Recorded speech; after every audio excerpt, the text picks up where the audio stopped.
Amém, irmãos? Os irmãos podem se assentar, em nome de Jesus. Fiquem à vontade. Sejam bem-vindos ao culto do Espírito Santo. Estou muito feliz de estar aqui. Estou muito feliz que os irmãos vieram, conduzidos pelo Senhor. Amém? Amém? Eu queria conhecer os visitantes. Conheci ali atrás a Beth, conheci mais alguns irmãos ali atrás. Eu queria que os visitantes dessa noite ficassem de pé, para que nós possamos te dar um abraço, para que a igreja possa ir até você e te cumprimentar. Sejam muito bem-vindos. Que o Senhor abençoe a vida de vocês. Sintam-se em casa. Sintam-se à vontade na casa de Deus. E voltem sempre, em nome de Jesus.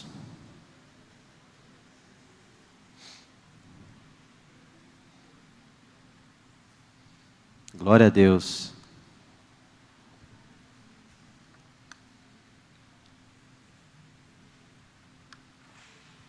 Eu tenho visto que o Espírito Santo tem trazido muitas famílias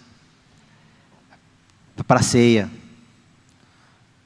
para a igreja. Os irmãos podem se assentar? Que Deus abençoe a vida de vocês. Isso é bom. O foco do coração de Deus é a família. E o plano frustrado de Satanás é destruir a família. Ele não vai conseguir. Porque os planos de Deus não podem ser frustrados. Amém?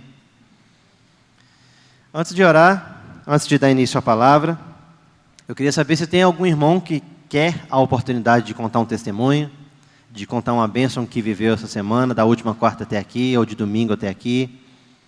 O irmão Elbert já veio aqui à frente, contou uma bênção linda dele e da esposa dele, uma bênção de provisão. O nosso Deus é um Deus de provisão. E tudo para o Senhor é recurso. A Bíblia fala no Salmo 119 que todas as coisas estão à disposição de Deus. E Deus não se detém em abençoar os seus filhos. Então, quando você for abençoado, irmão, conta. Vem aqui para frente contar. Aproveita a oportunidade e conta. Alguém quer essa oportunidade? Amém. Eu quero contar então um testemunho muito breve do que Deus fez na vida da minha família essa semana passada.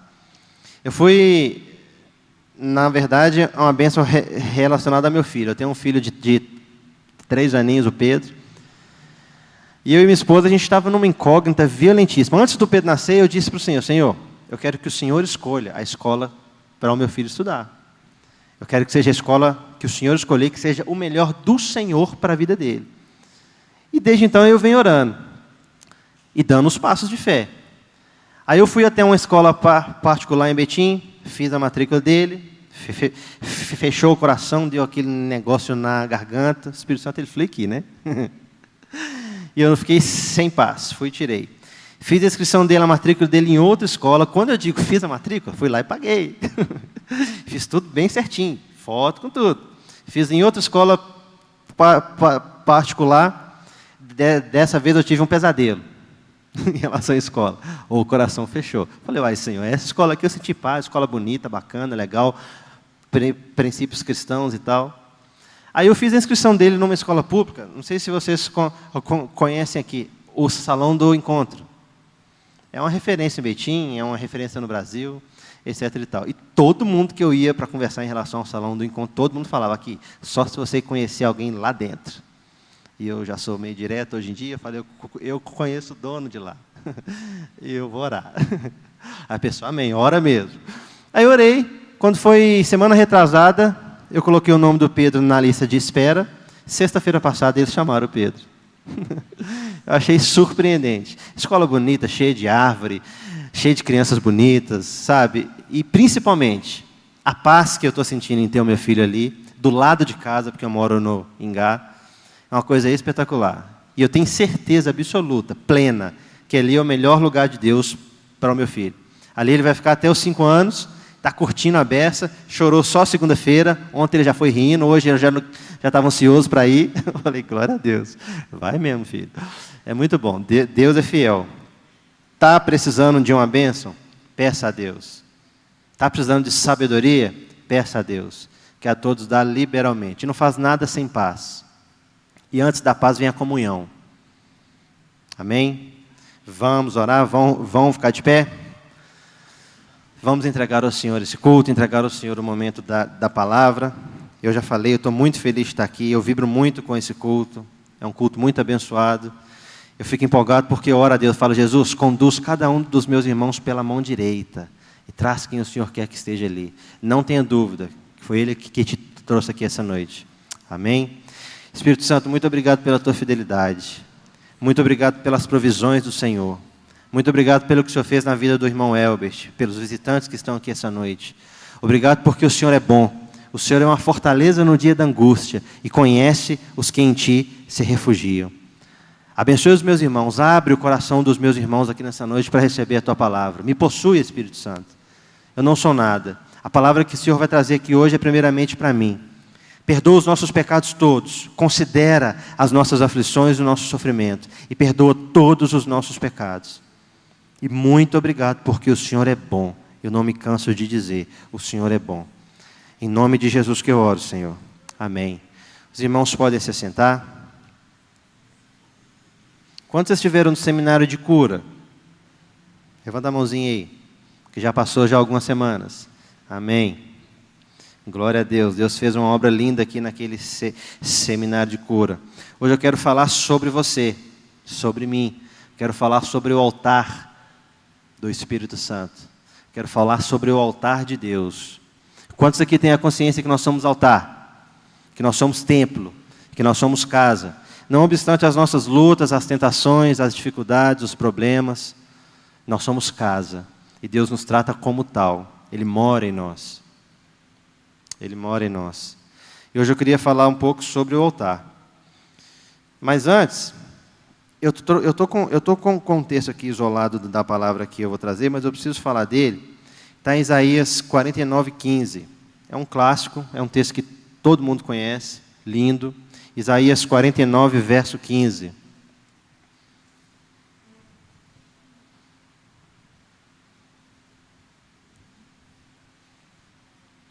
Tem muito a ver com o que eu vou falar não, mas eu tenho que falar. Estou sentindo de Deus de dar essa palavra. Pode uma mulher esquecer-se de seu filho, de peito, de maneira que não se compadeça do filho do seu ventre? Mas ainda que esta se esquecesse, eu todavia não me esquecerei de ti. Irmãos, Deus não se esquece de você. Ainda que a sua família, sua mãe, seu pai, seus familiares, as pessoas que do seu seio familiar se esqueçam de você, Deus não vai se esquecer de você. E eu estou meditando nesse versículo alguns dias. E essa semana o Espírito Santo me deu uma revelação, nas entrelinhas assim, porque Ele lida com pessoas. O Espírito Santo ama pessoas. Ele nos ensina a amar e a apacentar quem Ele ama. E a forma de Deus não se esquecer de você, quantas e quantas vezes? Eu já vi pessoas esquecidas pela mãe e pelo pai, mas Deus sempre usa alguém para se lembrar daquela pessoa. Quando tiver alguém esquecido, Deus vai cumprir essa palavra através da sua vida. Quando você tiver esquecido, Deus vai usar alguém para se lembrar de você e para te abençoar, para trazer provisão, para trazer uma palavra de consolo ao seu coração. O diabo tem lutado para que os relacionamentos sejam dispersos, para que as pessoas se dividam. Faraó tem dado trabalho para as pessoas. Quando ele não dá trabalho, ele dá um celular. Celular tem que ser motivo de bênção para a sua vida.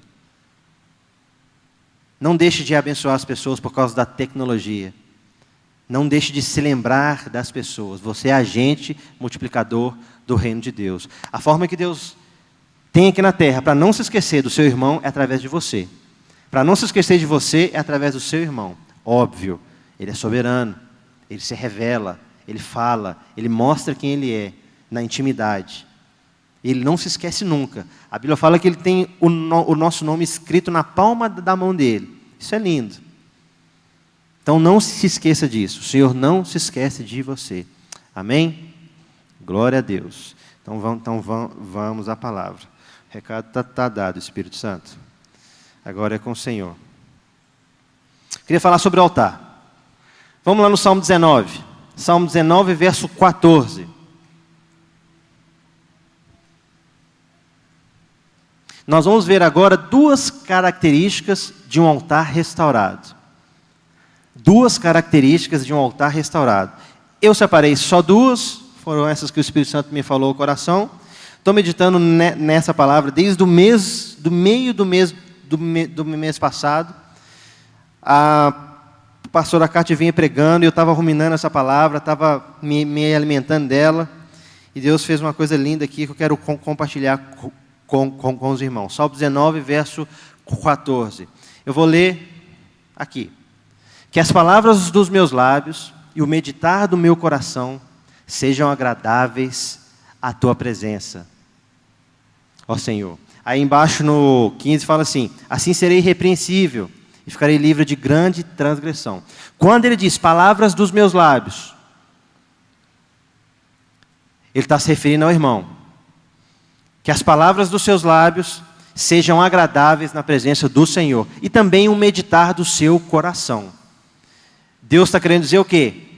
Salmo 19, verso 14. Deus está querendo dizer o quê? Que nós temos uma satisfação para dar para o irmão que está do nosso lado. E não tem como você andar corretamente diante de Deus sem dar testemunho disso. Não adianta nada os seus pensamentos serem agradáveis ao Senhor e as suas palavras não serem agradáveis ao Senhor. E se elas não forem agradáveis ao Senhor, por serem palavras, talvez também não serão agradáveis ao seu irmão. Isso é o quê? Mau testemunho. Provérbios 3, verso 3 e 4. Outra característica de um altar restaurado.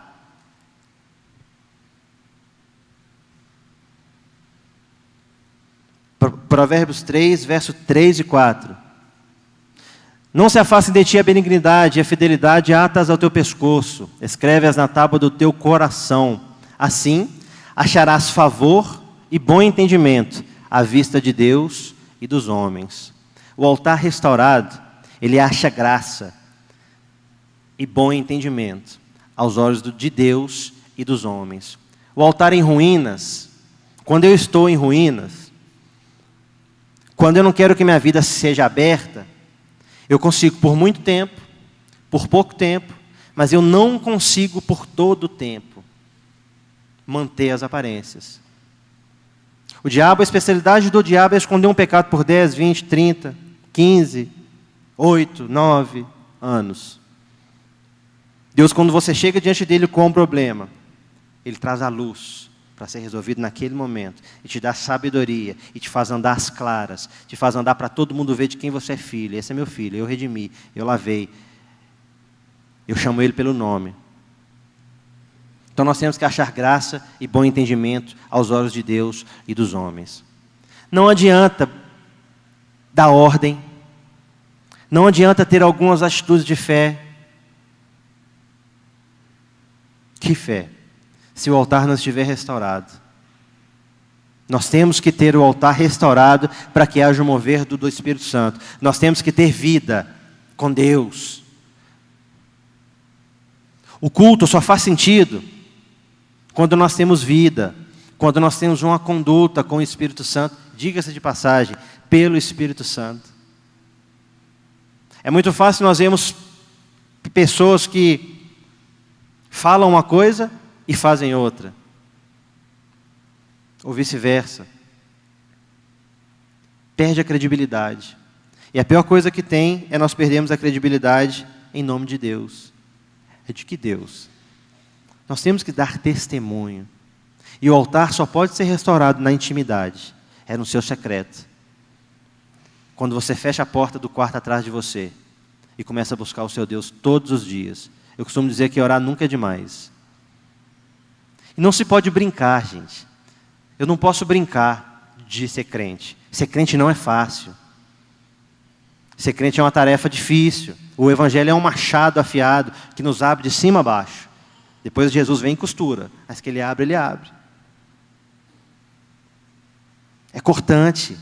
Dá trabalho. Restaurar o altar dá trabalho. E muitas vezes nós penamos. Nós colhemos o que não queremos colher porque plantamos. Usando um termo popular, muitas e muitas vezes eu já dei com os burros na água. por pensar que eu poderia tomar alguma atitude em nome de Deus, sem estar com o meu altar restaurado. Aí a resposta não vem, eu me frustrava, falava, por que, Senhor? Por quê? Por falta de intimidade. Tem que ter uma base. Não é só vir ao culto, não é só impor as mãos, não é só vir aqui na frente e ministrar. Tem que ter base, tem que ter vida, tem que ter relacionamento. É fácil? Não.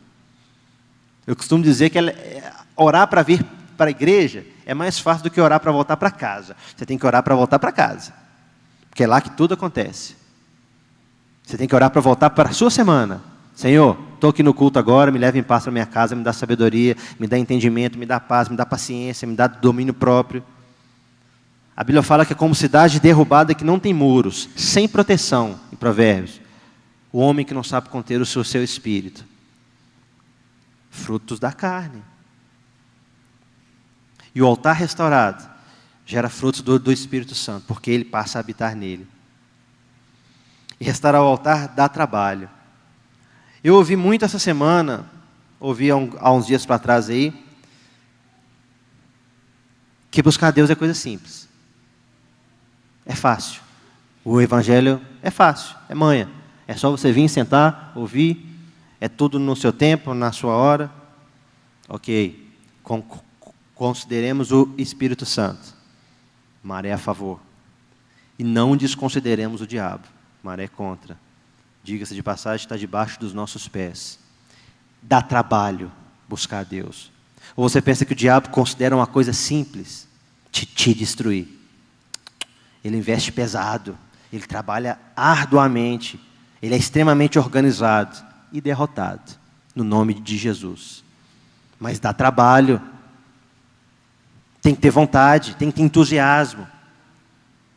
Tem que querer. Senão não vai.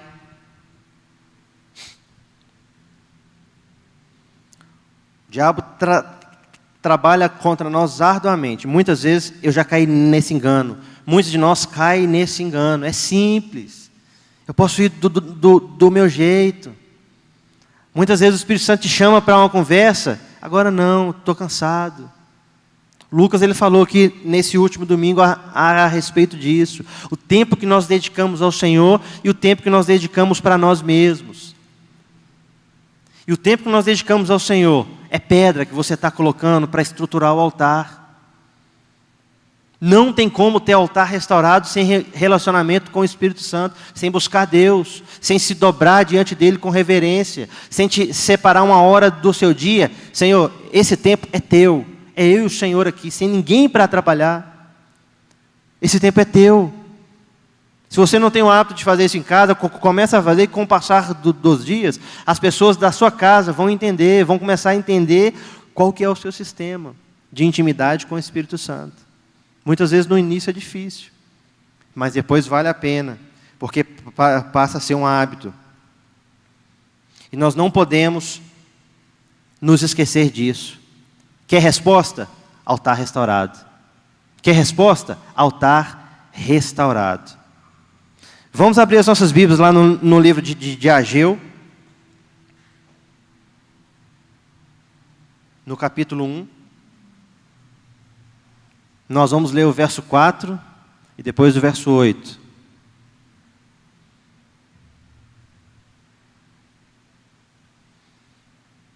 Amém? Ageu 1, verso 4.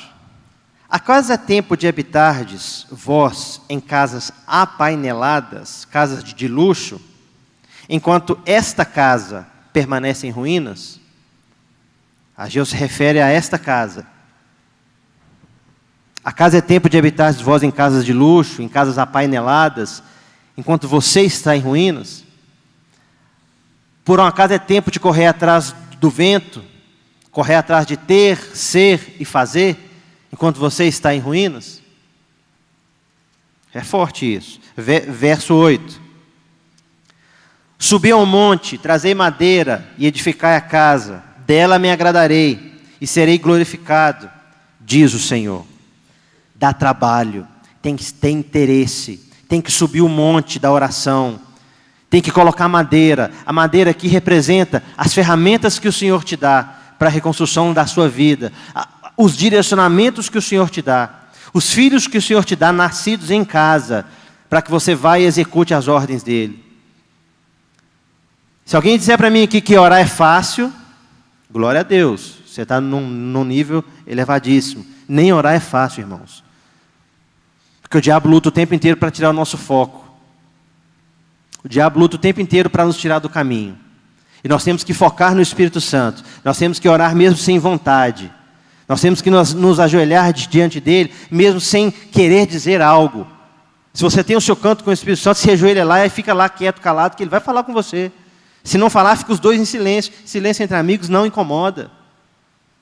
Quando você está perto de uma pessoa que você não conhece, você fica doido para puxar assunto. Mas quando você está perto de alguém que é íntimo dela, às vezes fica os dois em silêncio e não incomoda, porque é amigo, você já conhece, quase que lê o pensamento um do outro. Com o Espírito Santo também é assim. O silêncio entre amigos não incomoda. Nós temos que ter esse hábito. A preocupação do mundo hoje em dia, não podemos negar. É ter, ser e fazer. E o profeta pergunta para nós, é tempo de se preocupar com isso? Enquanto a sua vida está em ruínas? E eu descobri ao longo da minha caminhada com Jesus, que se você tem 99,999% de Deus, você não tem Deus. Ou é 100% ou é nada. É muito mais sutil estar em ruínas do que a gente pensa. Quando a gente pensa em altar em ruínas, a gente pensa tudo atrapalhado. Não. É um tijolinho que quebra. Eclesiastes fala, basta uma ruptura pequenininha no muro para entrar uma serpente. Salmo fala, apanhai-me, calcai aos pés o leãozinho e a cobrinha, enquanto ele está pequeno. Cantares fala, apanhai-me as raposinhas que devastam as vinhas, e as minhas vinhas estão em flor. Ou seja, basta um detalhe sutil para que o altar seja considerado em ruínas. E nós esperamos a coisa grande. Muitas vezes nós nos acomodamos no estado de não orar. Vemos à nossa volta o que os olhos podem ver, está tudo bem, e nos acomodamos. Nós temos que enxergar as coisas, nós temos que ser espirituais. Ser espiritual é diferente de ser religioso. Uma das características, outra característica de um altar restaurado é a espiritualidade. Você vê tudo com os olhos do Senhor. Você vê tudo na ótica dele, por ele. Por nós mesmos nós não conseguimos. Você vê um filho, vê uma situação, vê um familiar, vê uma coisa no seu trabalho, vê na igreja. E ao longo da caminhada ele vai te dando sabedoria para lidar com cada situação. Dá trabalho. E muitas vezes nós não queremos ter esse trabalho de buscar, de orar. É um trabalho para muitas pessoas ínfimo, quase que subjetivo. Orar? Orar, eu oro sempre. Tem que ter interesse em vir à casa de Deus. Quantos aqui já enfrentaram alguma dificuldade para vir à igreja? Quer coisa mais simples do que sair de casa e vir à igreja? Dá trabalho. Quantos já encontraram dificuldades para orar? Para pedir ao Senhor alguma coisa, para resolver um problema com o Senhor, para dar um passo numa direção que o Senhor quer que você vá, sendo que você quer ir para outra direção. Dá trabalho. E o trabalho aumenta quando anterior a essa questão não houve um tempo de intimidade. É uma tecla que eu bato sempre. Acorda, já cai da cama de joelho. Dá trabalho. Dá trabalho. Não é fácil, dá desânimo, dá preguiça, dá sei lá o que, mistério, mas dá trabalho. Nós temos que ser fortes, nós temos que ser focados na restauração diária do nosso altar. Na minha vida, eu tenho um princípio que é assim, minha vida começa a 0 hora, o altar começa a ser edificado. 23h59, o altar some. 0 hora começa de novo a reconstrução. Jesus é muito sábio, ele é muito espetacular. É muito mais fácil você trabalhar com 24 horas do que com 25, 26, do que com 48 horas. Basta cada dia o seu mal. Aprende esse princípio. Que você vai ver que o altar do Senhor vai ser restaurado na sua vida todos os dias. Uma vez uma profeta me falou, André, um obstáculo por dia. Um dia de cada vez. Ela usou as palavras de Jesus. E o que eu estou querendo dizer, não adianta querer se mostrar, não adianta querer ministrar, não adianta querer resposta, se o altar de Deus não estiver em ruínas. Conseguimos por pouco tempo, por muito tempo, mas não conseguimos por todo o tempo. E quando Deus resolve dar um basta, e falar assim, você não quer reconstruir o altar? Do jeito mais, né?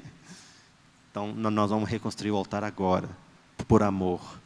Aí, a conversa é diferente. O Senhor trata, Ele ensina, e o foco dele é o altar restaurado. Amém? Quantos estão entendendo essa palavra? O rei Davi, no Salmo 55, versos 16 e 17. Então, invocarei a Deus e o Senhor me ouvirá. Olha a vibe de Davi. À tarde, pela manhã e ao meio-dia, farei as minhas queixas e lamentarei. Aí você me pergunta nos dias de hoje, quem tem tempo para orar? À tarde, pela manhã e ao meio-dia. Com essa correria que a gente vive aí hoje. O que nós temos que ter? Interesse. Diz o sábio pastor Márcio Valadão, quem não tem tempo é porque não precisa. Quem não tem tempo para Deus, você está falando automaticamente, não preciso não, Senhor, estou meio sem tempo aqui, na hora que eu precisar eu vou ir. Daniel, passou 21 dias comendo folha, para não se contaminar. É fácil? Passa para você ver. É 21 dias comendo folha, mais 21 dias no soro, para hidratar, para se recompor, a menos que você seja acompanhado. Ele orava 3 vezes ao dia. Entrava rei e saía rei. Daniel na mesma postura. É fácil? Não. Cova dos leões, fornalha de fogo ardente para os amigos dele. Tem que ter interesse. Essa semana um amigo meu disse isso, semana passada. Tem que ter interesse. Senão não vai. Não é fácil. Agora, quando nós damos o primeiro passo, o início é difícil. Mas se você dá o segundo, o terceiro, diga-se de passagem, o Senhor vai do seu lado, te amparando, te sustentando, tomando nas mãos dele carinhosamente cada um dos seus cuidados. A Bíblia fala no Salmo 56, que o Davi ele ora assim, que ele confia ao Senhor todos os cuidados dele, porque o Senhor o susterá. É o Senhor que te sustém. É o Senhor que te sustenta na caminhada. E a desculpa que nós temos às vezes é porque eu falo isso muito para os jovens, porque a juventude, quando eu era mais jovem, né, porque eu ainda sou jovem, quando eu era mais jovem, eu tinha mania de achar que eu sabia as coisas, que eu andava em um caminho e enveredava por ele e era o caminho certo. E hoje eu imagino alguns caminhos como uma parede e um buraco, que dá acesso só para a minha mão. Eu coloco a mão ali dentro, só que eu não sei o que tem ali dentro. Muitos de nós tá assim, está enfiando a mão em buraco e não sabe o que tem lá. Está mexendo com o que não sabe. Não sabe o que está fazendo, aonde está se metendo, com quem que está se mexendo, em que situação que está se metendo. E muitas vezes quando vem uma tristeza, vem uma depressão, vem brechas, vem situações para nos atacar, por nós enfiarmos a mão onde a gente não sabe onde está mexendo, a gente não sabe nem de onde veio o problema. Nós temos que ter essa consciência de andarmos na luz, de não darmos passo. Para mim, a melhor escola para o meu filho era a escola X, para mim. E eu fui lá, só que eu não sabia onde eu estava me metendo. Veio uma falta de paz violenta, até pesadelo eu tive. Sei lá o que ia acontecer. Agora ou a longo prazo? Não sei. O que o dinheiro pode pagar é bom aos nossos olhos. Deus já está com você há 10 anos à frente, aqui ou na eternidade. Ele já está lá com você. Então, quando Ele te falar alguma coisa que hoje para, E não mexe com aquilo que você não sabe. Jesus tem tudo para você na palavra. Ali você lê e sabe, Ele vai te falar exatamente o que Ele quer de você. Se você não sabe onde está se metendo, irmão, tira a sua mão daí. Recorre ao Senhor. Fala: Jesus, socorro. Quantas e quantas vezes eu já me encontrei triste, chateado, tomando decisões erradas, na presença de Deus, vindo à igreja, e ficava assim: Jesus, de onde está vindo esse problema? Na hora que eu ia ver minha vida, era um relacionamentozinho errado que eu cultivava aqui do lado, que para mim não tinha nada a ver, estava mexendo onde eu não sabia. E a brecha entrou ali uma serpentezinha e começou a devastar tudo. Quantas e quantas vezes eu não tomei decisões erradas. No momento que eu tinha que tomar uma decisão certa, eu tomei uma decisão errada. Entrou ali uma confusão, e eu não sabia de onde entrou a confusão. Mas na hora que eu ia ver a minha vida, era um palavrãozinho que saía assim, um clichê que todo mundo fala, mas era uma palavrinha torpe, que eu estava mexendo onde eu não sabia, espiritualmente falando. O diabo está atento a tudo que nós falamos, vivemos, a todas as nossas atitudes, para achar uma brecha, ávido como um leão para nos devorar. E com Deus não tem meio termo, ou nós andamos com Ele ou não andamos. Então feche todas as brechas. Se você tem dúvida de alguma situação, se você tem dúvida de algum relacionamento, pare e pensa comigo. Se você tem dúvida de algum relacionamento, o indicado é o quê? Recuar e orar. Negar-se a si mesmo, tomar sua cruz e seguir a Jesus. Como que você nega a si mesmo diante de um relacionamento interpessoal? É fácil? Não é fácil não, gente. Mas por Jesus vale a pena qualquer vergonha. Eu prefiro ir para o céu envergonhado e humilhado do que ir para o inferno cara, bem resolvido, que não passa vergonha, que não sofre humilhação. Isaías 50, dê a face que o fere, farte-se de afronta. É o Senhor quem te justifica. Então vale a pena. E isso só é possível identificar com aquilo que você faz nos primeiros minutos do seu dia, quando você acorda, na sua intimidade. Eu gosto de começar as coisas do começo.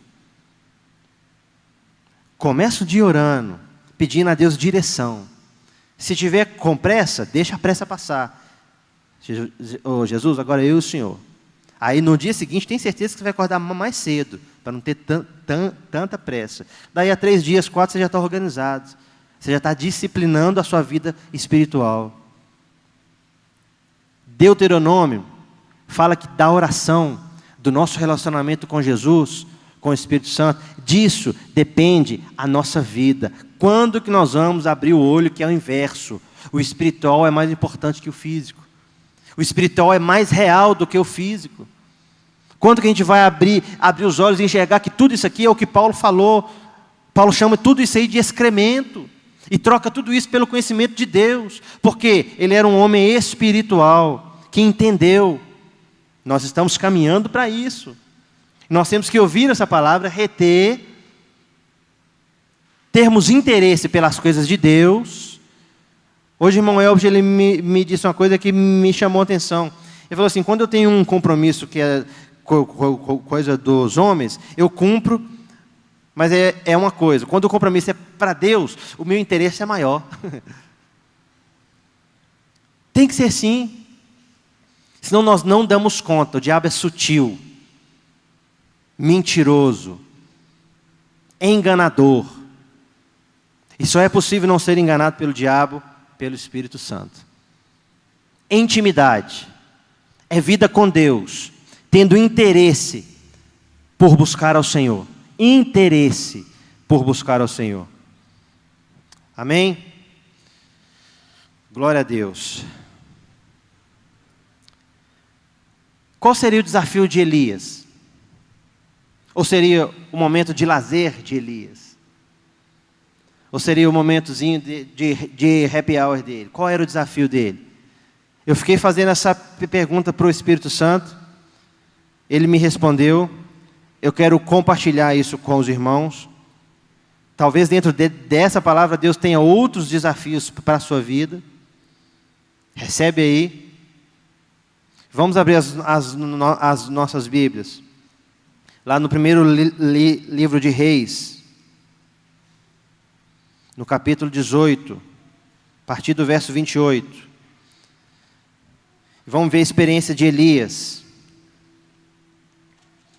1 Reis 18, verso 28.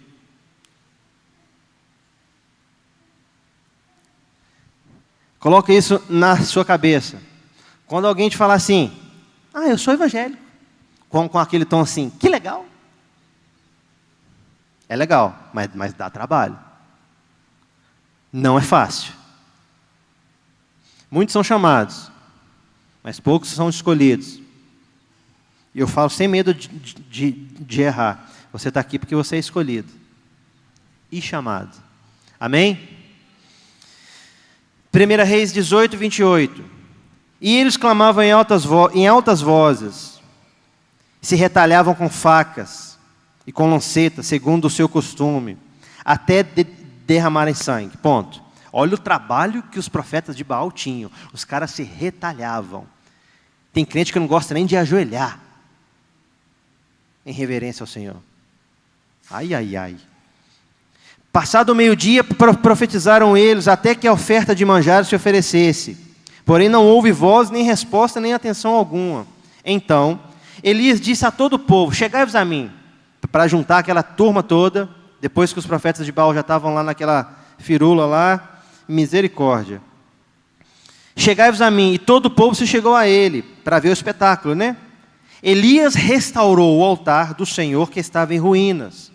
Tomou 12 pedras, segundo o número das tribos dos filhos de Jacó. A qual viera a palavra do Senhor dizendo, Israel será o teu nome. Com aquelas pedras edificou o altar em nome do Senhor. E depois fez um rego em redor do altar, tão grande como para semear 2 medidas de sementes. Então armou a lenha, dividiu o novilho em pedaços e pô-lo sobre a lenha. Vamos ficar só até o 33 aqui. Elias chamou o povo e restaurou o altar. Para que Elias restaurou o altar que estava em ruínas? Para que houvesse resposta. Quer resposta? Aquela questão que você fala assim, Jesus, eu estou orando por isso há tanto tempo. Meu Deus, há tanto tempo, há tanto tempo. Sim, Deus é soberano. Uma vez o Senhor Deus ele me disse assim, porque eu tirei a habilitação com 33 anos. Eu tenho 35. Deus ele falou comigo assim, que eu ficava numa neura danada. Aí ele falou comigo assim, André, o que eu não fiz na sua vida em 33 anos, eu faço em um dia. Se eu quiser, eu faço em um dia, eu faço a obra de 33 anos. Em 33 anos, se eu quiser, eu faço a obra de um dia. Então o tempo é do Senhor. O tempo é dele. Você quer resposta? Altar restaurado. Se a resposta não vier no seu tempo, você vai ter pelo menos aquilo que excede todo entendimento humano. A paz no Senhor, seu Deus, que está sentado no trono, controlando as coisas. A melhor coisa que tem, quando você não tem uma resposta, é você sabe com quem está a resposta. Eu não tenho respostas para muitas coisas na minha vida hoje, mas eu tenho certeza que as respostas estão com Ele. Basta. Mas isso eu busquei hoje, 7 horas da manhã, quando eu estava de joelho. Porque eu acordei 7 horas, tive um pesadelo, acordei atribulado com essas respostas que eu estou precisando. Na hora que eu ajoelhei ali, que alívio, meu Pai. Muito obrigado. É bom orar. Elias restaurou o altar que estava em ruínas. Pegou um novilho, retalhou ele todo.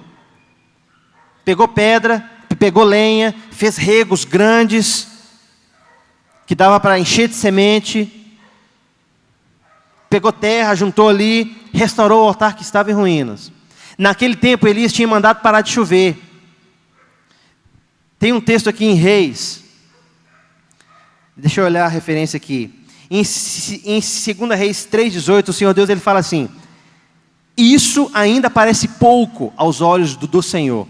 Não obstante Elias ter restaurado o altar que estava em ruínas, ter feito os regos, ter pegado lenha, ter pegado madeira, ter pegado pedra, ter pegado terra, ter feito tudo bonitinho, ter juntado o povo, pareceu pouco aos olhos do Senhor.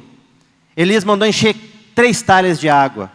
E o que estava em falta naquele tempo? Água. Ele pegou o que estava faltando. para o meu Deus eu dou até o que está faltando.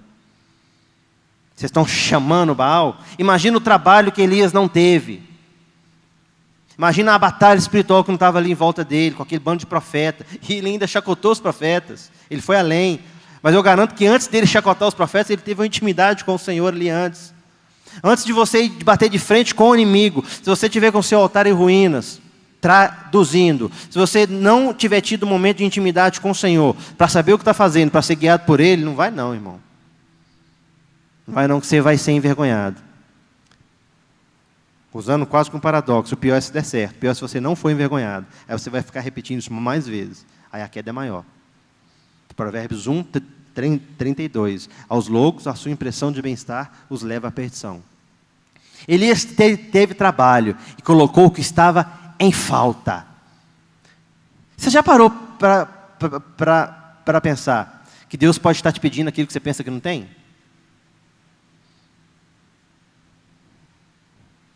Deus pode estar te pedindo aquilo que você pensa que não tem. Deus é o único que pode colher onde não plantou nada. Ele traz à existência o que não existe. E no nome dele nós também podemos fazer isso. Em intimidade com o Senhor. Eu tenho certeza que Elias não jogou aquela água lá por ele mesmo. Foi pelo Espírito de Deus. Foi pelo Espírito que agia nele. E isso pareceu pouco aos olhos do Senhor.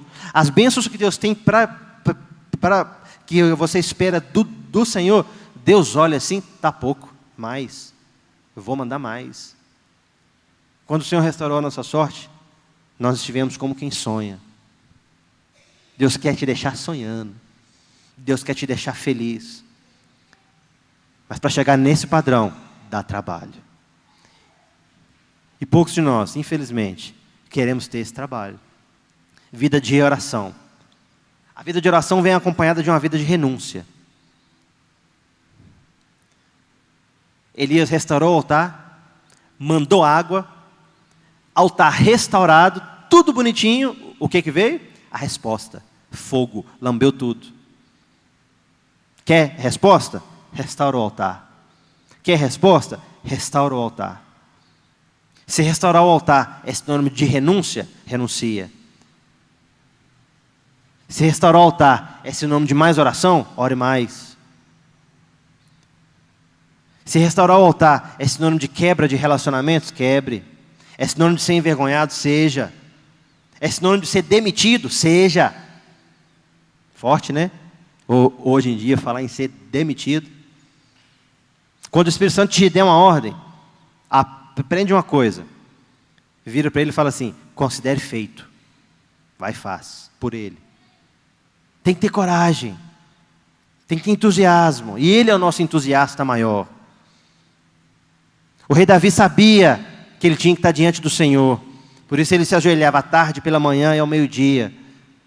O cara foi tido como o homem segundo o coração de Deus, não foi à toa. Errou muito, mas tinha a vida dele no altar. Foi homem de guerra.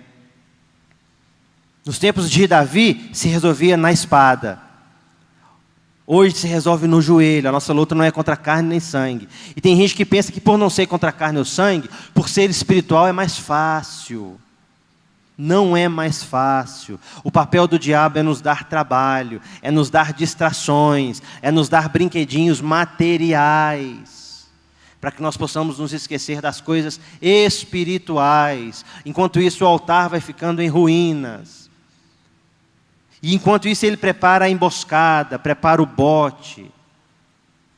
E se não é o Espírito de Deus com o compromisso que Ele tem conosco, muitas vezes distante do compromisso que nós temos com Ele, Ele tem compromisso com você. Por isso que nós não somos consumidos.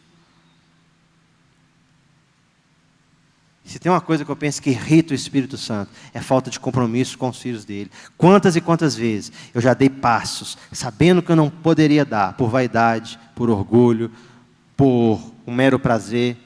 Eu dei aquele passo e quebrei a cara.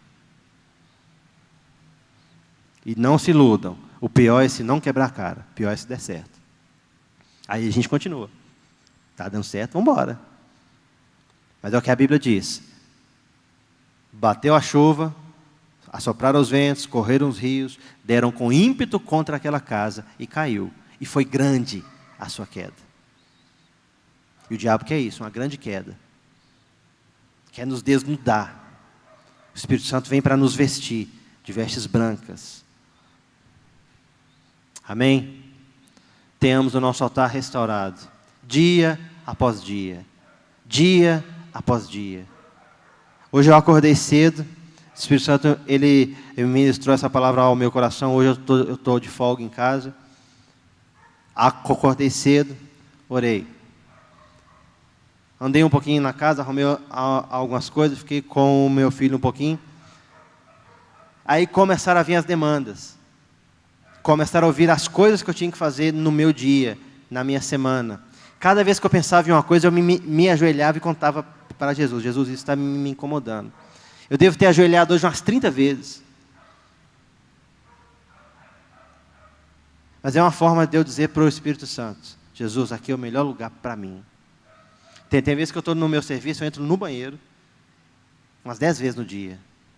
Ajoelho e digo 2 palavras para o Espírito Santo. 2 palavras. É fácil? Não. A gente não pode pensar numa via de regra. Eu tenho que me ajoelhar, fazer aquela oração épica, aquela coisa com palavras difíceis. É contar para Deus o que você está vivendo. Do mesmo jeito que você chega, nossa, hoje eu estou bem cansado. Ajoelha, Jesus, hoje eu estou cansado. Pratica. Pratica. Nas pequenas coisas, nas coisas mais simples. Naquele momento que você se ajoelha ali e pratica o reino de Deus, desce e se coloca à sua disposição. E todas as vezes que eu me ajoelhei, eu saí edificado. Sem resposta às vezes, mas sabendo com quem estava a minha resposta. Sabendo que aquele que pode resolver, já sabia da minha demanda. Já sabia o que eu estava querendo, do que eu estava precisando. Amém? Que o Senhor abençoe as nossas vidas. O Domingos trouxe a Bíblia aqui. Está aberta em 1 Coríntios, capítulo 3. Vamos ler o verso 1 e o verso 2. Amém, Domingos? 1 Coríntios 3, verso 1 e 2. Eu, porém, irmãos, não vos pude falar como a espirituais, e sim como a carnais, como a crianças em Cristo. Leite vos dei a beber, não vos dei alimento sólido, porque ainda não podias suportá-lo, nem ainda agora podeis, porque ainda sois carnais. Glória a Deus. Glória a Deus pela sua palavra. Ser carnal é sinônimo de altar em ruínas. Ser espiritual, pelo Espírito Santo de Deus, guiado por Ele, sem ser religioso, perdoe a palavra, sem ser chato, é ter o altar restaurado. Deus é maravilhoso. E aquilo que você precisa, Ele tem para você. Aquilo que você busca, Ele tem para você. Mas o sonho dEle, o desejo do coração de Deus, é que você busque a Ele. Jovem, busque a Deus. Nenhum título é mais importante do que buscar o Senhor. Nenhum sonho é mais importante do que os sonhos que Deus tem para você. Se Deus tiver um sonho para você, diferente de tudo que você sonhou, é melhor. É melhor. Amém?